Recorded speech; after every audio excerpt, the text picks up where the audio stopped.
So, how do you decide who your target market is? How do you figure that out? For me, I guess I could tell you my experience with determining my target market.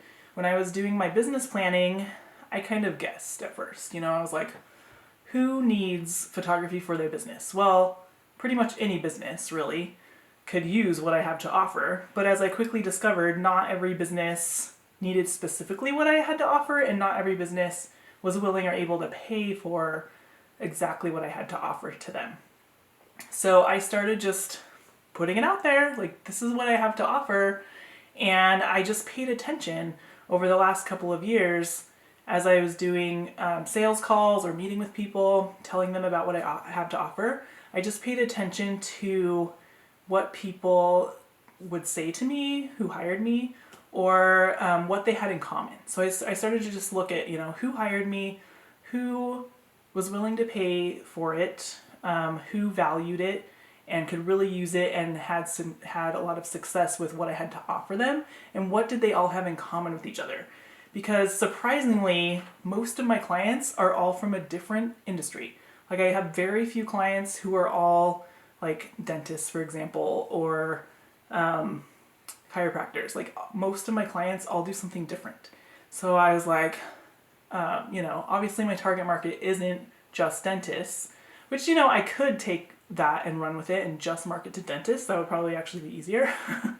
But I found that my target market, my ideal client, has some very specific things in common.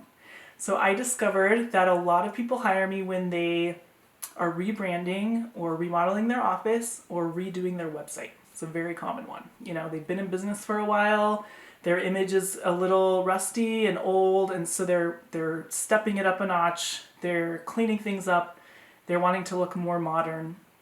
So they want me to come in and photograph their new beautiful space that they created, or they're redoing their website and they really want their image online to look as amazing as they are in person, and to really communicate what product or service that they offer. So that's one. Another one is, I noticed most of my clients have been in business for a while. So the startup phase, I feel like they know they need amazing images, but they aren't always ready to pay for a professional to do that. So a lot of times they'll DIY it, they get a friend to do photos to start, kind of launching ugly. And then down the road, when they've been in business for a few years and they've got revenue coming in, then they're ready to outsource that to a professional who's really going to save them time and create something really amazing for them. Also, people hire me who need a lot of content. So let's say they're doing content marketing, like blogging or a lot of Instagram and Facebook, and they need lots of images and they want them created in advance so that they don't have to think about it. They can just batch create all of this content. Or they're creating online courses and launching online products like that, where they, have a funnel and they just need a lot of visuals for that. So that's why I've been starting to offer a video as well, because people who need images for that kind of thing also need video. Another thing my clients have in common is they want to look good online. They want people who come to their website or their social media to get a really clear message and a good first impression.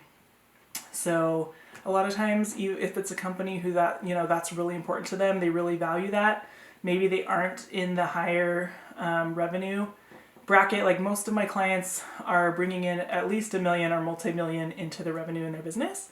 But I will have some hire me who aren't quite there yet, but they know it's really important to them to have an amazing image online.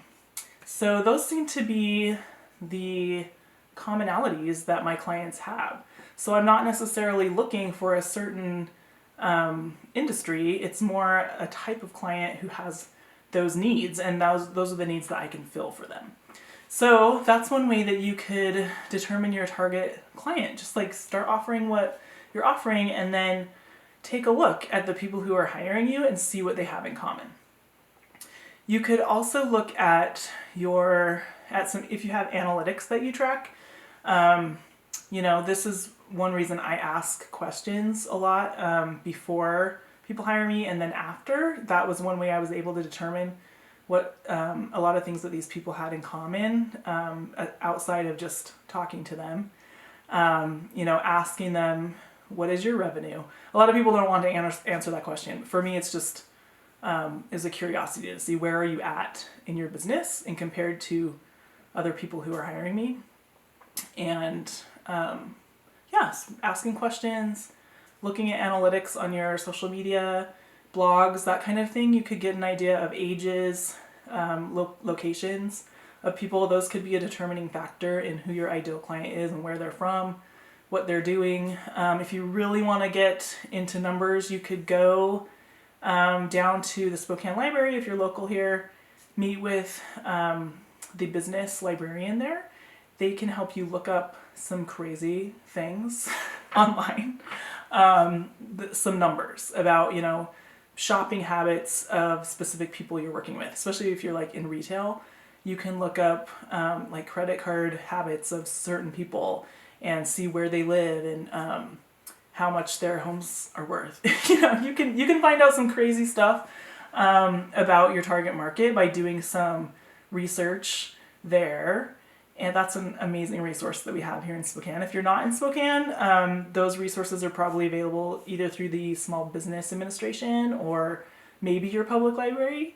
So I hope that helps you in determining who your target market is and why it's important. And in my meetings with new clients in our pre-planning, we'll often talk, in fact, every time we talk about who your ideal client is, what kind of things you want to communicate to them, because that's going to help me and you determine what kind of things we're going to put in your photographs. Because every single thing that's in a photograph I create for you is communicating something.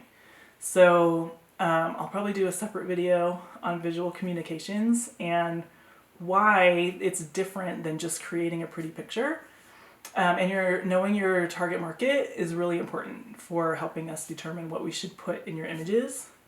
So stay tuned for the next video.